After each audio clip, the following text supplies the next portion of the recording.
بسم اللہ الرحمن الرحیم والصلاة والسلام علی رسولہ الکریم وعلی آلہ وصحبہ اجمعین۔ جو بھی بہن بھائی بچے بچیاں سن رہے ہیں سب کو میری طرف سے عید مبارک ہو۔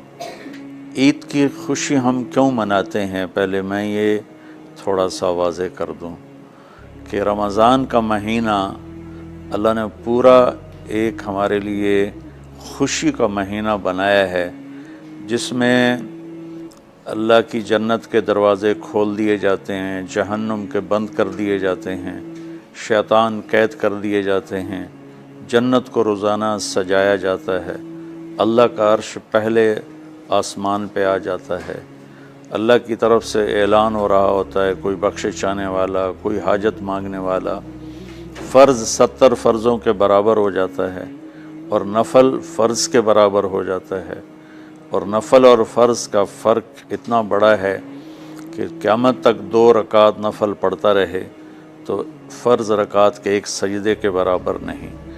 اور اس میں جو مر جاتے ہیں اہل ایمان، ان کا حساب نہیں ہوتا، ان کو قبر میں منکر نکیر نہیں آتے، اللہ تعالیٰ ان کو معاف فرما دیتا ہے۔ اس طرح 29 دن رات یہ سلسلہ چلتا ہے، اور آخری رات پھر اللہ تعالیٰ اعلان فرماتے ہیں کہ میرے بندوں نے رات کو قیام کیا، یعنی تراویح کی نماز پڑھی، دن میں روزہ رکھا، تو میں نے اس پر ان سب کی بخشش فرما دی۔ تو اس خوشی میں پھر ہم سب مل کر اللہ کی بارگاہ میں شکرانے کے مل کر 2 نفل ادا کرتے ہیں اور اللہ کا شکر ادا کرتے ہیں کہ یا اللہ تیرا شکر ہے، تو نے ہمارے گناہوں کو معاف فرمایا، جہنم کو ہم پہ حرام کیا، جنت کو ہم پہ واجب کیا۔ اصل تو عید کی خوشی کی یہ وجہ ہے۔ آپ عید کے لیے غسل فرماتے تھے اور اپنے کپڑوں میں سے اچھے کپڑے منتخب فرماتے تھے، اور فجر کی نماز کے بعد آپ اشراق نہیں پڑھتے تھے اس دن، باقی آپ کی ساری زندگی کا معمول تھا کہ فجر کے بعد آپ اشراق پڑھتے تھے، لیکن اس دن آپ اشراق نہیں پڑھتے تھے۔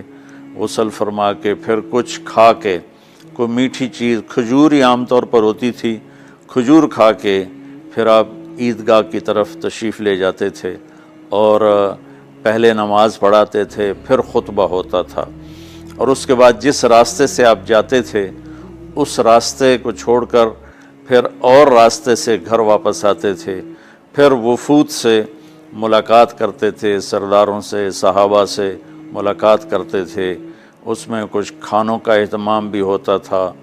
اس طرح ایک عام روٹین کی عید ہوتی تھی آپ کی، ملاقاتیں کرنا، کھانوں میں جانا اور اچھے کپڑے پہننا، سب کو خوشی سے ملنا، یہ عید الفطر پر آپ کا یہ معمول تھا۔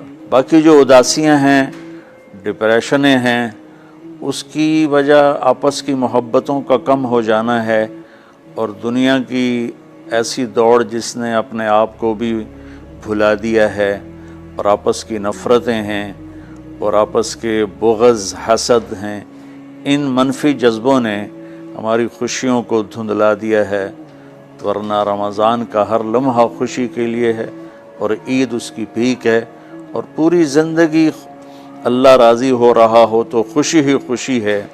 ہمیں اپنے ملک سے، اپنی نسل سے آپس کی نفرتیں، حسد، بغض یہ مٹانے ہوں گے، تب جا کر ہمیں حقیقی خوشیاں حاصل ہوں گی۔ میں اس عید کے خوشی کے موقع پر اپنی قوم سے ہاتھ جوڑ کے اپیل کروں گا کہ جھوٹ بولنا چھوڑ دیں، دھوکہ دینا چھوڑ دیں، اور ظلم کرنا چھوڑ دیں۔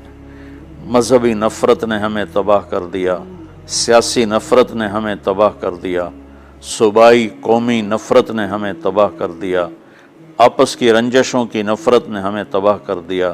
میں ساری قوم کے سامنے جھولی پھیلا کر چاروں صوبوں کے رہنے والوں سے اور ہر مکتب فکر سے متعلق اہل ایمان سے یہ درخواست کرتا ہوں کہ آئیں ہم سچائی کو اپنا ساتھی بنائیں اور دیانتداری سے اپنے آپ کو آراستہ کریں، اور انصاف کا ساتھ دیں، نہ ظالم بنیں نہ ظالم کا ساتھ دیں۔ اسلام 2 چیزوں کا مجموعہ ہے، ایک اللہ کا حق ہے جو عبادات کی شکل میں ہے، اور ایک اللہ کے بندوں کا حق ہے جو اخلاقیات اور معاملات اور معاشرت کی شکل میں ہے۔ یہ دونوں کمپلسری پیپر ہیں، دونوں لازمی پیپر ہیں، ان دونوں میں پاس ہونا ضروری ہے۔ میری نماز اچھی ہے لیکن میری دکان پہ جھوٹ ہے تو نماز اس جھوٹ کی کمی کو پورا نہیں کر سکے گی۔ میری دکان پہ سچ ہے لیکن میں نماز نہیں پڑھتا تو میرا یہ سچ بولنا میرے نماز کی کمی کو پورا نہیں کر سکتا۔ اللہ کے نبی نے دنیا سے جاتے ہوئے 2 لفظوں میں سارا دین بتا دیا تھا۔ جب آپ کے جانے کا وقت قریب تھا تو آپ 2 لفظ دہرا رہے تھے، الصلاۃ وما ملکت ایمانکم، میری امت میرے بعد ایک نماز نہ چھوڑنا، اور ایک امت کے غریب مسکین لوگوں سے، نوکر غلاموں سے اچھا سلوک کرنا۔ یہ 2 الگ الگ ڈیمانڈ ہیں۔ جیسے پانی پینے سے روٹی کی کمی پوری نہیں ہو سکتی اور روٹی کھانے سے پانی کی کمی پوری نہیں ہو سکتی، یہ دونوں الگ چیزیں ہیں۔ اخلاق کو عبادت کی کمی پر نہیں کر سکتی، اور عبادت کی کمی اخلاق کو اور اخلاق کی کمی کو عبادت پورا نہیں کر سکتی۔ ان دونوں چیزوں میں پاس ہونا ضروری ہے، تب جا کر ایک معتدل معاشرہ وجود میں آتا ہے۔ ایک حدیث سنا کے بات ختم کرتے ہیں۔ میرے نبی وضو فرما رہے تھے تو صحابہ آپ کے وضو کا پانی گرنے نہیں دے رہے تھے، نیچے سے لے کر کوئی پی رہا تھا، کوئی منہ پہ مل رہا تھا۔ تو آپ نے فرمایا ما یحملکم علی ھذا، یہ کیا کر رہے ہو؟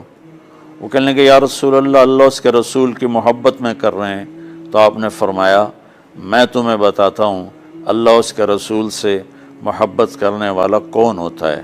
فَلْيُسْتِقِ الْحَدِيثَ إِذَا حَدَّثَ، اللہ رسول سے محبت کرنے والا وہ ہوتا ہے جو ہمیشہ سچ بولتا ہے۔ فَلْيُؤَدِّ الْأَمَانَةَ إِذَا تُؤْمِنَ، جو ہمیشہ امانت داری سے کام لیتا ہے، کبھی دھوکہ فراڈ نہیں کرتا۔ فَلْيُحْسِنْ جِوَارَ مَنْ جَاوَرَهُ، اور جو ہمیشہ اپنے پڑوسیوں کے ساتھ اچھا سلوک کرتا ہے، پڑوسی اپنے ہوں، غیر ہوں، مسلم ہوں، نان مسلم ہوں، وہ ان کے ساتھ اچھا سلوک کرتا ہے۔ یہ 3 نشانیاں ہیں عشق رسول کی۔ یہ 3 باتیں میری قوم اپنا لے تو یہ اندھیرے اجالوں میں انشاءاللہ تبدیل ہو جائیں گی۔ دنیا کے لیے قانون ہے اللہ تعالیٰ کا کہ جس قوم میں انصاف، دیانتداری اور سچائی ہوگی انہیں اللہ عروج دے گا، وہ مسلم ہو یا نان مسلم ہو۔ اور جن ملکوں میں، قوموں میں بددیانتی ہوگی، ظلم ہوگا، جھوٹ ہوگا، وہ زوال کا شکار ہوں گی۔ ساری ویسٹرن دنیا تو لیڈ نہیں کر رہی، ہمارے جیسے ملک بھی ہیں جہاں یہ ساری چیزیں ہیں تو وہ ہماری طرح ہی ذلیل ہیں اور ہماری طرح ہی وہ خوار ہیں۔ چند ایک ملک ہیں جنہوں نے ان چیزوں کی رعایت کی ہے تو وہ اس وقت لیڈنگ رول میں ہیں، لیڈنگ ماڈل میں ہیں۔ تو دنیا کے لحاظ سے تو یہ قانون ہے کہ سچائی، دیانتداری اور انصاف قوموں کو اونچا لے جائے گا۔ آخرت میں اللہ تعالیٰ نے اعلان کیا ان اللہ لا یغفر ان یشرک بہ ویغفر ما دون ذلک لمن یشاء۔ آخرت میں کامیابی کا آخری فیصلہ ایمان پہ ہوگا کہ اللہ تعالیٰ کا فرمان ہے میں شرک معاف نہیں کروں گا، اس کے علاوہ میں جسے چاہوں معاف کر دوں۔